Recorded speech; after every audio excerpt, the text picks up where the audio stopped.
Welcome back, everybody. I'm glad you guys are joining me today. And big news coming out of the House of Representatives under Jim Jordan questioning Facebook and other tech giants and the way that the Kamala Harris administration went after them during COVID and other things. Mark Zuckerberg is spilling the beans right now. And this is damning for the Kamala Harris campaign, essentially ending any chance they had with anything regarding the tech overlords helping them out in this sense. Mark Zuckerberg has already come out and saying he is not going to be assisting in this upcoming election. This is huge news because Meta, or Facebook, is a huge company that has so much influence. So let's go ahead and take a look at this story over here on Gateway Pundit. It says this: Meta CEO Mark Zuckerberg finally admits the Biden-Harris regime pressured him to censor millions of Americans, and he regrets colluding with the regime. Zuckerberg is now trying to save himself out of controversial relationship between his company and the Biden-Harris regime. In a letter addressed to the House Judiciary Committee Chairman Jim Jordan, Zuckerberg openly admitted that Meta, the parent company of Facebook, was subjected to relentless pressure by the Biden administration to censor content related to COVID, even when the content was satirical or humorous, and the infamous Hunter Biden laptop. The Meta CEO allegedly expressed deep regret for not being more vocal and resisting the government's demands, stating that government pressure was wrong, and he now recognizes that his company should have been more outspoken about the administration overreach. In the letter, Zuckerberg detailed how senior officials from the Biden regime, including the White House, exerted consistent pressure on Meta's team to remove or suppress content that did not align with the regime's narrative on COVID-19. This included posts that were clearly humorous or satirical.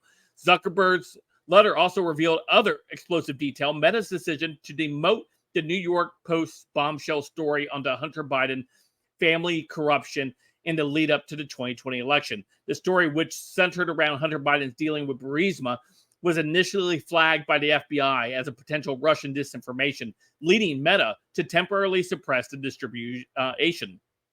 However, Zuckerberg now admits that that was a grave mistake, as the story was not Russian disinformation and the decision to demote it was influenced by government pressure. Zuckerberg also addressed the financial contributions he made through the Chan Zuckerberg initiative called the Zuckbucks in election integrity advocates during the last presidential election cycle, which he insists were intended to support electoral infrastructure in a nonpartisan manner. These contributions have disproportionately benefited Democrat strongholds.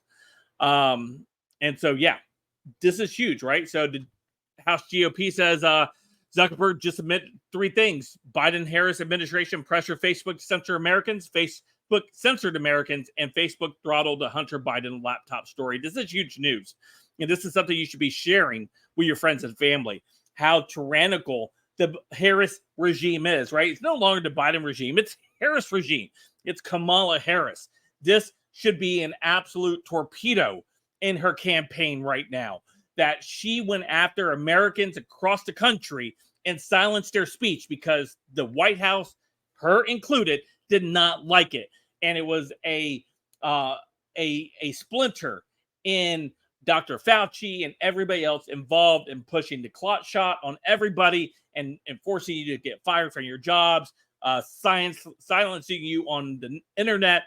It all came from Harris. So here you go.